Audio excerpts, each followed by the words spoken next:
You're listening to the More Than a Worship Leader podcast. Here's your host, Gary Durbin. Welcome to the More Than a Worship Leader podcast, where we talk about worship ministry and the local church. Today with me is Ryan Dahl. Ryan is the founder and CEO of Praise Charts. Praise Charts has become a household name for thousands of worship pastors and musicians from around the world who regularly feed off the fresh flow of music available for immediate download. He leads a team of arrangers, producers, and administrators who are interconnected from all over the world. He lives and works from his home in Canada alongside his wife and 4 kids. So Ryan, welcome to the podcast. Thank you. Well, that was so nice and smooth and scripted. I am way less polished than that. So I don't know where this is going to go. That's probably the most polished part I have. Yes, there you go. Yeah, thank you. Thank you. So you're in Canada. Is that, am I right? Is it near Vancouver? Yes, Vancouver is honestly, I feel like the most beautiful city in the world. I love living here. I love traveling, sometimes get to travel all over the world, but no place is like home. We've got mountains, rivers, oceans, lakes, snow, trees. I mean, it's green, it rains. I love the rain just because rain makes things green. So it's beautiful and it's not hot and humid. I was just in Louisiana last week. God bless all of you who were in Louisiana, because a great town, but it was a bit too hot for me. Came back and I was like, oh, my skin can breathe again. So a little more humid climate, yeah. I imagine. Even Nashville is like that. I was there last week too. It's like, man, I don't know what to wear because everything feels hot. Yeah. So. Yeah, for sure. And you have your wife, your 4 kids. Yes. 3 grandkids, 2 more on the way.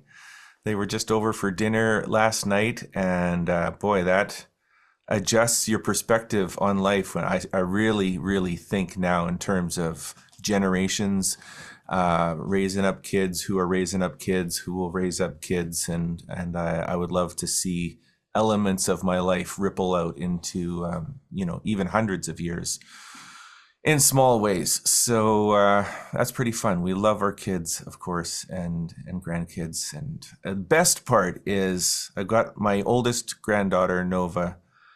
She spotted me yesterday as I was opening the door of my car, and she was just, 100 feet away. And she just started running for me and then blazing up into my arms and wrapped those little arms around my neck and Grandpa. And I'm just like, this is it.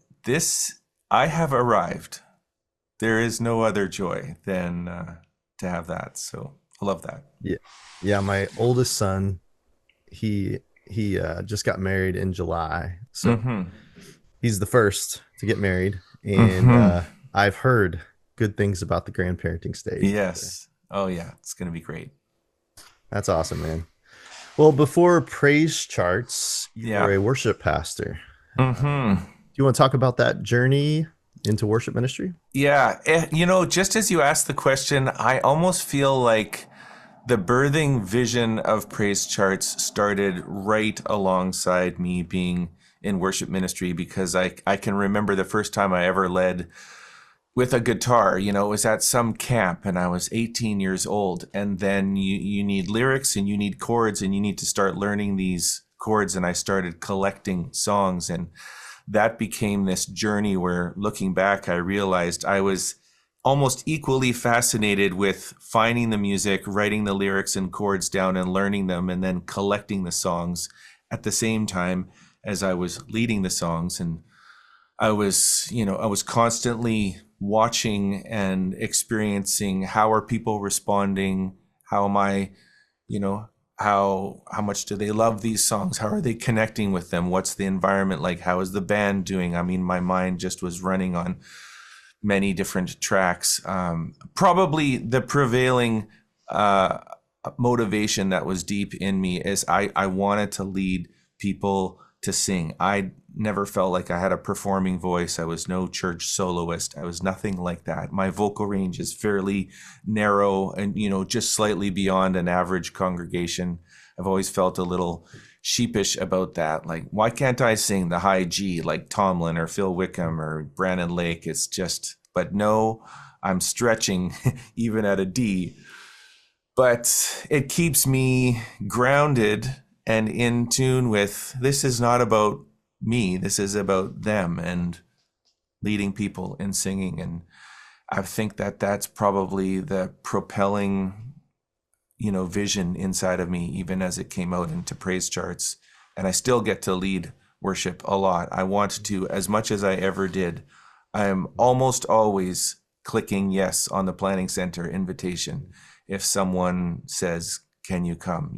And that could be, I'll lead at a men's recovery center. I'm doing a little hymn sing at my aunt's old folks home next week. And then next week I'm leading at my church. It's like 1,000 people and lights and, stage and microphone and band. So it's like anything. Sit me down at a grand piano with a couple of people and I'd love to just play. So, and then it's a constant cycle. When I do that is I lead and then I go back to praise charts and I'm like, well, let's fix that chart or let's adjust that key or what was happening there. And then I'm listening to new music. And even this morning I woke up, I was listening to a new version of Here I Am to Worship by Tim Hughes and Cody Carnes. That's probably out by the time you guys are all listening to this, but it's brand new and yet it's so old, and that I have so many memories with that song, and I'm thinking I think I'd like to lead that song on Sunday. I could envision the church lighting up. So that's how I got up this morning, and I'm excited for next week. I got worship practice on Tuesday. I think I'm gonna do it. Yeah. Why not? That's exciting. Yeah. It's cool about Here I Am to Worship. Yeah. That takes me back to when I first Doesn't it? started. Oh my gosh. And Yeah. and I remember seeing Tim Hughes at a workshop one time talking about how he wrote that song and how that's such a great example of a worship song. Yes. When we're writing, like that, he mentioned how the verses give us a lot of content and a lot of context. Yeah. In the chorus is just this release, just this Yeah. response. Yeah. And it's such a great example. So I'm excited to hear that. That's great. Yeah. Yeah. That's awesome, man. Yeah. And as you were talking about, leading in a nursing home or leading on the big stage with all the production, that you're equally passionate about worship leading. I love that. Yeah. I heard that about Matt Redmond too, that was one of his signatures is his pastor saw him leading worship for, 15 people in a room. Right. And he had the same passion that he did, in a grand setting. So that's a great example to aspire to. That's fantastic. So, well, thanks, by the way, for creating praise charts. I've benefited from it. That's awesome. Charts and stems, and I'm grateful for it. Love to hear your heart behind it. So why did you start it? Why did I? Honestly, I was the most no-name, young, small church worship pastor, like the most average you'd ever seen. You met in a gym, had an old sound system that would, light up, and it smoked one Sunday. It was so bad. It was like little microphones, and I had a worship team that had a tuba and an oboe and a trumpet player and a guy that could barely play drums, and I was just trying to piece it together. I mean, some days it was a lot better than that, but I got to Easter 2027. I can remember that was a significant year where I just decided, let's just pour it all out. Let's get some great musicians. Let's practice multiple weeks before this Easter Sunday. And these are in the days of Dennis Jernigan's like Great is the Lord Almighty and You Are My All in All, and all these like, Paul Baloche, Open the Eyes of My Heart, Lord. All this music was just coming out. Hillsong, Shout to the Lord. I felt like worship music was just on the rise of reinventing itself. And so I just had such an amazing experience on a Sunday morning, feeling the full breadth of instruments on stage, people involved, connected. Afterwards, I had parents coming up to me saying, Ryan, thank you so much for making room for my 17-year-old kid. Like he has nowhere to fit in this place, but he plays trumpet and there's room for him on your team. So it became like this propelling vision of, it's not about sounding like the album. It's about putting people on the platform so that they feel like they belong. That's what every instrument that we make charts for in Praise Charts feels like to me. Is these are like little buckets that need to get filled with human beings on Sunday mornings. And Praise Charts is uniquely trying to put almost as many people as possible into those buckets on a Sunday morning, just so they can feel engaged and connected. And so, yeah, I remember. So, Do you remember back in the? Sorry to interrupt, but do you remember Mm-hmm. back in the? It'll be the late '90s. There was a publication called "More Songs of Praise and Worship." Yeah. Oh, yeah. Well, that was core inspiration. That makes me think of that. Yeah. It was that book. I mean, I bought that orchestra binder, which was 2 feet tall and a foot wide, and it would made my music stand like fall down under the weight. Mm-hmm. But I would dig deep into that, and it was kind of like the merge of that. But then there was also stuff happening in the 90s and early 2000s with Redman and Tomlin and Worship Together and like Paul Integrity. All these people were reinventing worship music, and there was a new craving for it. And then there was also the convergence of technology. So you had the internet just coming out, and that I could see that paper publishing for certain elements of, industry, if you want to call it, was going to change. It was almost like as significant as the light bulb or electricity or whatever. Now, worship pastors could think of a song on Tuesday morning and have the music by Tuesday night, in their printer. Or like in my early days, I was sending it out by fax machine. I was just anything just to get the speed of delivery. And it changed how we were, thinking and creating and wondering and pondering. Like I was sharing with you, you wake up in a morning and you start thinking about a song. And do you want to wait for 6 weeks to, put in a mail order and go find a bookstore? All that was all shifting. So I decided to get early on the bandwagon, and it was a battle. I was a threat to established Christian music, publishing industry, because they didn't want. They had all these books that they had, in warehouses that they wanted to be stored, and I was almost ambivalent to all of that. I was just like, I don't care about that. I just want songs. I'm a worship pastor, and I need a song for next week. I just found out my pastor's talking about, I don't know, the fruit of the Spirit, and there's a new song, and I don't have time to wait. So I can be a little bit.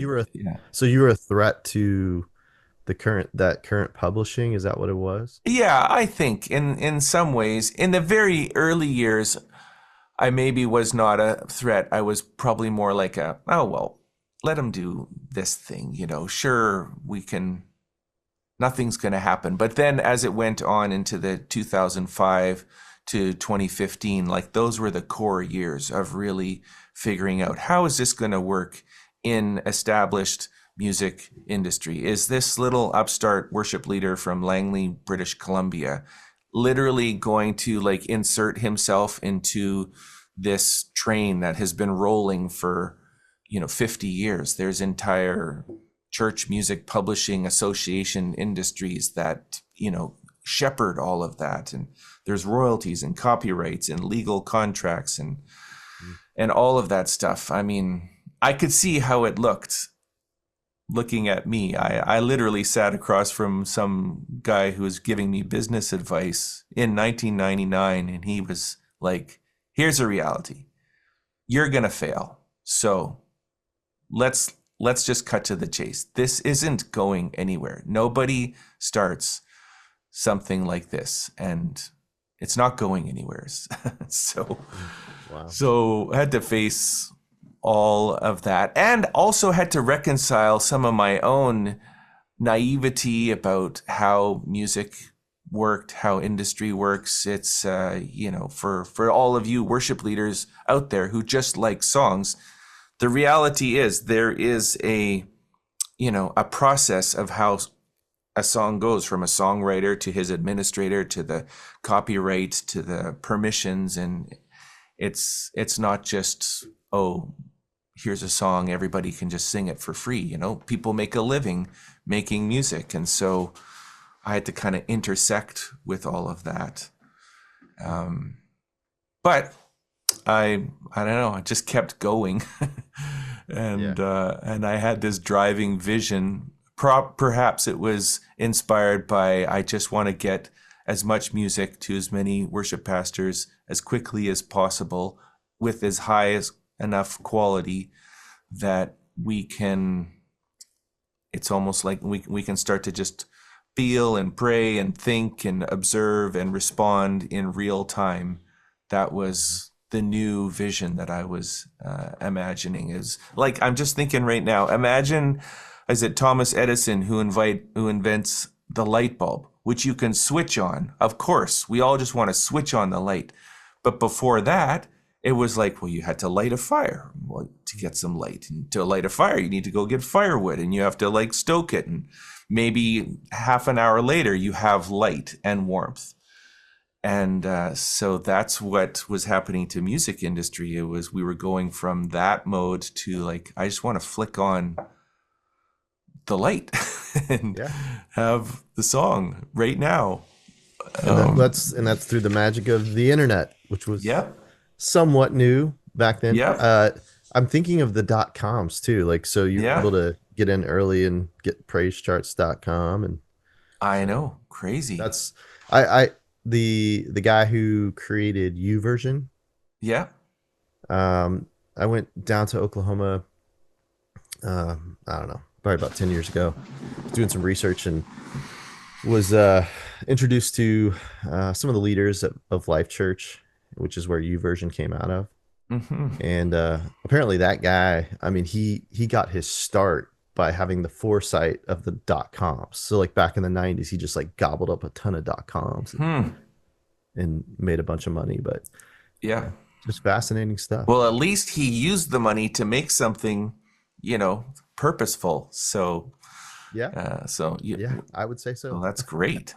I mean, it was, if you can imagine, I'm just thinking of words or .coms that have come and go since then, because the internet was a threat to not just music, it was a threat to so many industries, so many ways of life. And just like AI is now a threat, we're constantly having to integrate technology advancement with the threat and progress. And welcome to our life. This is what it is to be a human being progressing through innovation. So that's fascinating. So being involved in worship ministry for the last few decades, when you look at today's landscape, when you look at the present age of the church and worship ministry and what's happening, what excites you about that?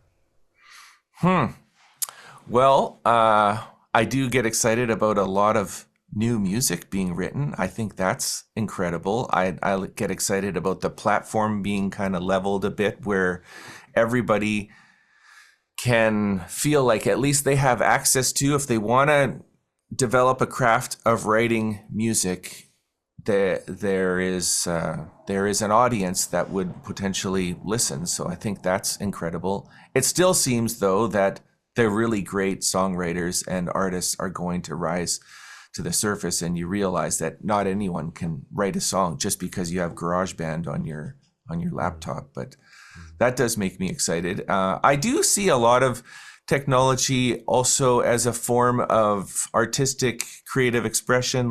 Some people, they look at church stages today that have lights and haze and LED walls and all of that, and they're like, oh, it's all just for show, and we're turning into rock concerts. But I kind of think, well, we're living in 2025, and these are new canvases for creative art.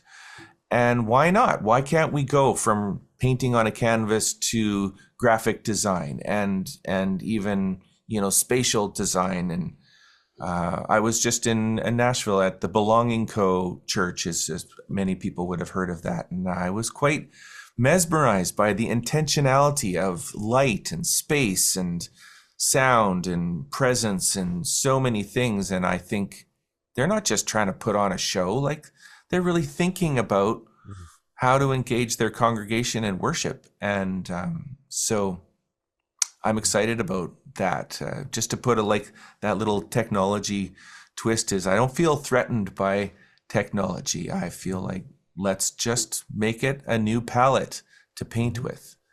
And what doesn't change is the heart of the human being. And that would be the other thing, that obviously technology today, social media, websites, internet, all that kind of stuff can cloud and get in the way of the human spirit being authentically human. And suddenly we're thinking about how do people view, how many likes am I getting? How many, friends do I have on my Facebook page? And so that's a battle for who am I really in all of this.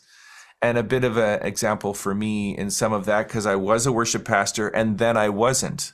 I had the title and then I didn't. And, I didn't get fired or nothing. I moved on in the progress of my life. But I asked the question, did I change? Did Ryan Dahl become a different person the day he lost the title to, to be like the pastor? And it was kind of endearing to see people when I went back to my church, and people would still call me, oh, hey, Pastor Ryan. It's like they had that endearing kind of relationship with me. They saw me as a person to them. And over 20 years, I think I feel more passionate about nothing in me has ever changed. Nothing changed when I became a pastor. Nothing changed when I became not a pastor. I am like a person. Obviously, there's titles and there's certain roles that have shifted, but the fundamental core of me is still the same. And I find that to be an interesting thing in today's day and age, when all these churches are out there looking for a worship leader to bring in the people, it's like that's the front line attraction. Is the music good? Is the guy young enough? Does he wear the right clothes? All of that is a battle more today than it has ever been, certainly in the last 1,000 years. It's a phenomenon, right, of the last 30 years. Yeah, I was telling somebody not too long ago, I was like, I grew up in the church. My dad was a music minister. So that was my whole life. And I never once, when I look back, I never once expected my pastors or my church leaders to be cool. Never. I was just like, I didn't have that expectation. I was there. Right. It was church. Interesting. We were there to worship and to learn. Yeah. And so I think, that would be definitely a present day danger that we're all dealing with and navigating. But I guess it just comes with art and all that brings with it. So what's cool, I hearing you, I look at you as somebody that probably from being a worship pastor and now with Praise Charts, is someone who has really put a lot of passion in platforming, platforming songs, platforming artists, people. I see that kind of as a thread in your life. And I love that. I love that, because you're looking beyond yourself. And that's kind of the whole heart of what we do here with the idea of more than a worship leader. I think, just as you say that, I don't know if someone has said that to me so succinctly, but it is a driving purpose in my life would be to platform other people. I have discovered the most satisfaction from ultimately thinking about how I can elevate other people around me. Even as I lead worship, I think about who is singing, What's their vocal range? Is there someone here who can carry the song so I could just play and let them shine in this moment, so to speak. And that doesn't mean I still will lead, and I still, whatever, I will get on the platform and be myself, but it really becomes all about other people. That's the most sustainably fulfilling purpose in life, is to live for the benefit of people around you. So Yeah, kind of, yeah, that's definitely our heart with the idea of more, mhm. because if I were to talk to young worship leaders, I would say strive to have a good ending. And I think the good ending is what you just talked about. Yeah. It's the bad ending is when somebody rips your title away and Right. says you're done. Right. Instead of, I have a team that I've raised up, I have Yeah. people that I have discipled and developed, and they've got it. And Yep. I can't wait to watch them take it farther Yep. than I ever did. Yep. I'm thinking about that right now with praise charts. It's more on my heart now than ever before. I'm thinking about the next 20 years. Like, where's praise charts going to be? And I'm starting to like raise up the generation of leaders who will carry the torch. So it's wherever I am in my life, I'm thinking, what's the baton passing mechanism? I was literally like working on that this morning, on mechanisms in place that will affect in the next 20-25 years of legacy. So it's pretty important to me. Yeah. Well, that's cool. Well, as we close out, is there anything you can share? Like, what is next, and what's around the corner for praise charts?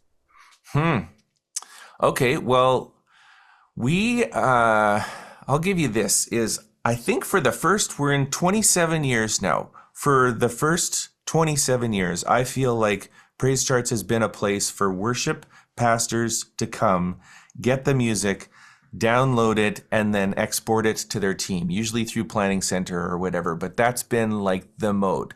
And then we know, because we can tell, a lot of people are like sharing their password with the 4 or 5 different admin people, and come in, you come in, there's one access, and here's our catalog. So there's 2 dramatic shifts that we are trying to engage with within the next 6 months.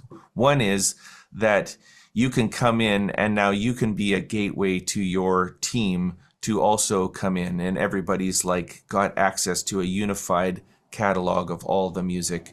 And then the second thing is that Praise Charts isn't just a place to extract music, but you can actually use it right inside Praise Charts. It becomes an app, a tool of organizing, and we're working quite closely with Planning Center and other people. We're very sort of cooperative as to who else, what other things do we need to play nicely with, so that we don't totally disrupt people's worlds. But I want it to be like, you come into Praise Charts, you got a team of, let's say, 20 people and a choir of 50 people, and it's all just easy. It's like all the music is there. If it's not there, you can just add in more music that you have other songs. You can make it a catalog of what you need, and then you just go in and use it. And in the background, we're taking care of all this ugly business logistics and copyrights and royalties, and and all of that kind of like just fades into the background, so you can lead worship. So anyways, it's taken many years of deep level planning and thinking, but we're like on the verge of it. We thought we were going to launch version 1 of this at the Sing conference last week. We went to Nashville and had this big plan to release our whatever, and it just was like we weren't quite ready. So I'm telling you, it's just underneath the surface, but it feels like it's going to be so great. And then alongside of that platform, I mean, more music is just flowing in to Praise Charts than ever before. I was just saying, we got Phil Wickham's latest albums just went live today, which is probably history to some of you listening. Tomlin's new music and Elevation and City of Light and Keith Getty, the whole gamut is just flowing in. And all of these people, like, they're all coming to us and saying, hey, take our music, push it through. You've got the access to the people. So it's kind of a fun season that we're in to be able to partner with the industry.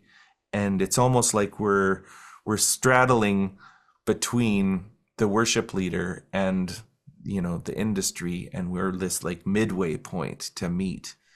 And so that's been pretty exciting. Well, that's fantastic. Well, congratulations on all the success you've seen with Praise Charts, and also thanks for your contribution to the kingdom. I mean, that's the big picture of it, right? And thank how you. You've helped worship ministries and churches, and also I just really appreciate your heart for worship. I can see that and hear that, so I'm grateful. Appreciate that. Thank you. Thanks for listening to this episode. Please add this to your podcast list, review it, and share it with others. And don't forget about Gary's books, More Than a Worship Leader and More Than a Band, available on Amazon today.